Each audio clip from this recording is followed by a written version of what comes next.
The plus is a mythical term in Disney lore. The story goes that Walt Disney was walking by the Jungle Cruise one day when he overheard a precocious young boy saying, "Mummy, I don't want to go on that ride, I've already been on it." So Disney came up with a great idea. He tossed that boy into the hippo pool. That can't be right. Actually, he came up with this idea: to plus up the attraction with new effects and moments that would make it so that if you went on the ride again, it would be a bit better. The plus is one of the core things that makes Disney World special. But what's less talked about is the minus, when rides are updated and kind of ruined. Hi, I'm James from Guide to WDW, and I've been going to Disney World for my entire life. And in that time, a lot of things have gotten better, but some things are definitely worse. And that's what I'm covering today. Now, there are a lot of examples of Disney closing a ride that is beloved and replacing it with a completely different attraction that people don't love quite as much. This video isn't about that. It's about rides that still exist, but they're worse in some form. These are rides that have effects that are broken, features that have been removed, or have received an upgrade that ended up being a downgrade. I'm not only going to share how these rides used to be better, but also share a little bit of context as to why they were diminished in the first place. Let's start with two of the best rides at Epcot that, believe it or not, used to be even better. Let's listen to the land we all love, despite the fact that it's been downgraded. Number 6, Living with the Land, which opened as Listen to the Land, which is largely the same boat ride. Despite still being awesome, the land used to have a bit more going on, with a few features that have been cut. For example, have you ever wondered why the boats have canopies over your head? As I learned from Parkeology, it's because the rainforest scene at the beginning used to actually feature a rain effect, which they don't do anymore. But there are two really major things that got cut. The first was a cast member who would stand at the front of the boat and give you a live narration of the attraction, kind of like Jungle Cruise. Since the plants in the greenhouse change out seasonally, having a real person there rather than a pre-recorded narration actually made a difference. And the ride used to feature a song also called Listen to the Land. It's one of the best Disney World songs of all time. I'll play a little snippet. Just make believe. And that's how much I can include without getting a copyright strike. But I'll include a link below so you can listen to it in all its glory. Why did Disney get rid of these? The boat host makes sense. It's a budget cut for a ride that has less demand. Without needing a cast member on every single boat, Disney can operate this ride for less money per day. The song, I actually have no clue why it got cut. I did some digging and I couldn't find a consensus. My best guess is that Disney cut it from the ride for creative reasons. But Disney has used Listen to the Land recently in Epcot Forever and Dee Capella's Epcot Medley, so maybe there's hope for a revival. So once we get off our boat on the land, we just have to take a right and walk a few steps to find our next attraction that used to be better. Number 5, Soarin'. When Soarin' originally debuted at Epcot, it was Soarin' over California, because this was a clone of the ride from California Adventure.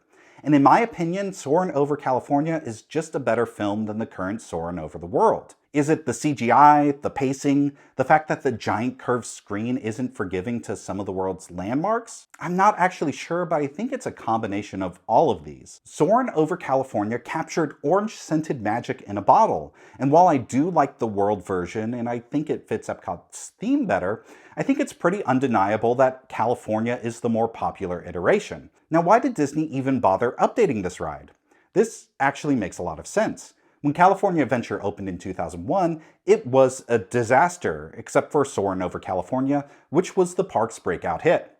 When they brought it to Epcot in 2005, it quickly became the most popular ride in that park. As Disney was creating Shanghai Disneyland, they wanted to include Soarin', but the California film wouldn't make a lot of sense for the Chinese audience. So as Soarin' went international in China and also Japan, they created a ride film to match, and it's fine. There are some great moments, but it's just not as good as Soarin' over California. The good news is that Disney does bring out the California ride film fairly often in California Adventure, and Soarin' over California just completed a several-month run at Epcot at the end of 2023. Let's move on now to a ride whose original version has no chance of coming back. A ride that, when it opened, was way more thrilling, intense, and memorable. Number 4, Dinosaur. When Dinosaur opened at Animal Kingdom in 1998, it was originally called Countdown to Extinction. And even though it's largely the same ride, Countdown to Extinction was much better. It was properly thrilling, like crazy intense. You're dodging massive dinosaurs and you're just seconds away from a meteor striking Earth. This thing was a blast and genuinely scary. I remember loving this as a kid. So what happened? Michael Eisner and Aladar. Just 2 years after Countdown to Extinction opened, it closed for refurbishment and reopened with the name Dinosaur, to tie into the Disney Animation Studios movie of the same name that everybody loves and definitely remembers exists. What you need is a little help from the love monkey. This was a classic Eisner-era move. The ride was redone to maximize synergy. Now, most changes aren't too major. There was a statue of Aladar added to the front and some footage from the movie inserted into the pre-show. But the biggest change was to make Dinosaur the ride more approachable to the family audience of Dinosaur the movie. After all, a terrifying throw ride isn't going to push Carnotaur plush. They toned down many of these scary effects and massively tuned down the vehicle movement. The height requirement went from 48 inches to just 40 inches. For reference, that's like going from Rock and Roller Coaster to Test Track or Big Thunder. All this made the experience more approachable and more forgettable, ending up in this thematic middle ground where the dark scenes that were scary are now just kind of forgettable. The great site Park Lore put it best. Quote, "Their attempts to decrease the ride's thrills only serve to disappoint thrill seekers, but the ride is still way too scary for kids, meaning that the experience isn't really better for any demographic. Also, unlike its Indiana Jones cousin on the West Coast, which has received plenty of love over the decades, the effects and animatronics on Dinosaur have degraded, with some just not working for years now. It's limping along as we count down to its extinction when it gets replaced with an Indiana Jones ride in the next few years. The next ride hasn't had any huge changes, but it's an example of death by 1,000 paper cuts. Or lightsaber cuts to be more accurate. Or if I'm being really accurate, you only need one cut from a lightsaber to be fatal, unless you're Darth Maul, but okay, I'm losing the thread here. Rise of the Resistance used to be better. Look, I'm sympathetic to this one. Rise is an incredibly ambitious attraction, quite possibly the most complex ride ever created, and I absolutely love it. But we're 4 years past its debut, and there are things on Rise that just don't work. One of my favorite moments from the first couple of times I went on the ride is when your vehicle is playing Frogger with the giant laser cannons that pulse forward. It's such a cool moment and a brilliant use of the trackless ride system. Well, these haven't worked for months now. Apparently this is one of the effects that caused enough breakdowns that it seems that Disney has just shut it off. The cannons don't move anymore, which is a real shame because that's what makes this sequence. I've also seen reports about the lightsaber effect in the elevator not working, or Kylo constantly being in B mode. Even with certain effects not working, Rise is a great experience, but this ride has the longest line at Disney World, and a lot of downtime. So if you do end up making it on the ride, it's a bummer if you're not able to see it in its full glory, which has been the case for a while now. But there's an even more famous example of a broken effect. One that's become a meme among Disney fans at this point. Let's boogie like it's 2006 when Disney's biggest and most complicated animatronic ever broke. Number 2, Expedition Everest. At Disneyland, one of the coolest things about the Matterhorn is that you encounter animatronics of a Yeti multiple times. Expedition Everest is kind of a spiritual successor to Matterhorn. They're Disney's only 2 rides based on real mountains. And just as you go from the Matterhorn in the Alps to the tallest mountain in the world, everything about Everest needed to be bigger. Bigger drops, bigger thrills, and a bigger Yeti. The Yeti animatronic on Everest is massive and was incredibly impressive, at over 22 feet tall and capable of moving 5 feet. Or should I say was capable. The highlight moment of the ride is when you speed past the Yeti and it lunges at you.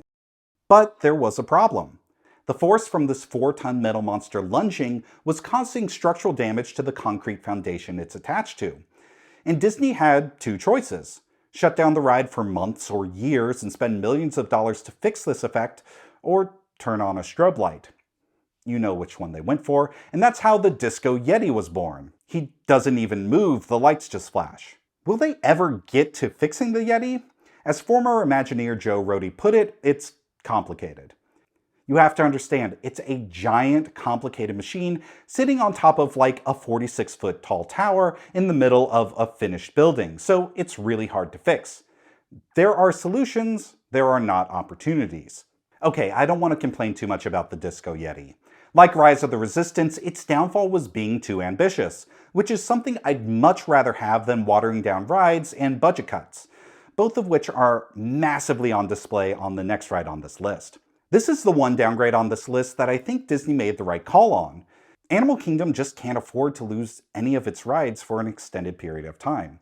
Guests see this Yeti for just a few seconds and the overall experience of the ride is still intact, even without the oppressive animatronic.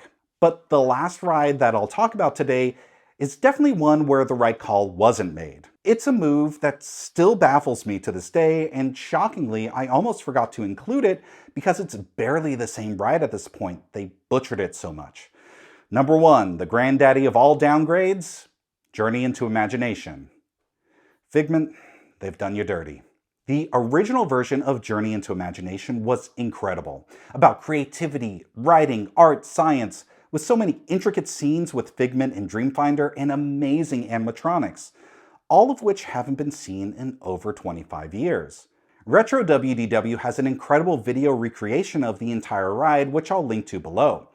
In 1998, they closed this ride, shortened the length from 12 minutes to 5 minutes, and removed Figment and Dreamfinder as it reopened as Journey into Your Imagination, one of the worst and most poorly received Disney World rides of all time.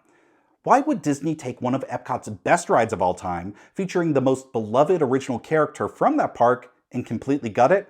Blame it on Kodak, the geniuses who invented the digital camera and then thought, yeah, this isn't going anywhere, let's stick to film. You can also blame it on how Epcot's sponsorships were structured. For each of Epcot's pavilions, Disney secured a sponsor that would help fund building, maintaining, and updating the pavilion. Remember Walt's plussing idea from the beginning of this video? It's expensive to do that, so the thinking was that Disney would have these other companies be financially responsible for updating their rides. But when Disney forced Kodak to keep up with their contractual obligation to update the Imagination Pavilion in the late 90s, Kodak was struggling. So they funded a redo of the ride on a shoestring budget, cutting out 40% of the track and replacing all those expensive to maintain animatronics with much cheaper effects. After the fan backlash, they redid the ride again in 2001, adding Figment back but not Dreamfinder, which is kind of like having Hall without Oates. And while the 2001 editions are a definite improvement, the ride is still a shell of its former self. Instead of being a ride about imagination, Journey into Imagination is confusingly a ride about the senses, and you only get to experience 3 out of the 5. It's like they came up with the concept and then realized, oh yeah, you can't really do taste or touch on a ride. Should we start over? No, we've spent 30 minutes on it and we're already halfway through the budget that Kodak gave us. We gotta just go with what we got. I love Figment. And out of context, I don't have massive issues with the new version of the ride. It has a lot of cute moments and cool effects, and it almost never has a long wait time. My 3-year-old son absolutely loves it. Seeing him freak out and obsess over Figment has been one of the many joys of being a dad and sharing Disney with him. But I'm also a bit sad that he'll never get to experience the original ride in all its glory. It's kind of incredible that Figment is as popular as he is now.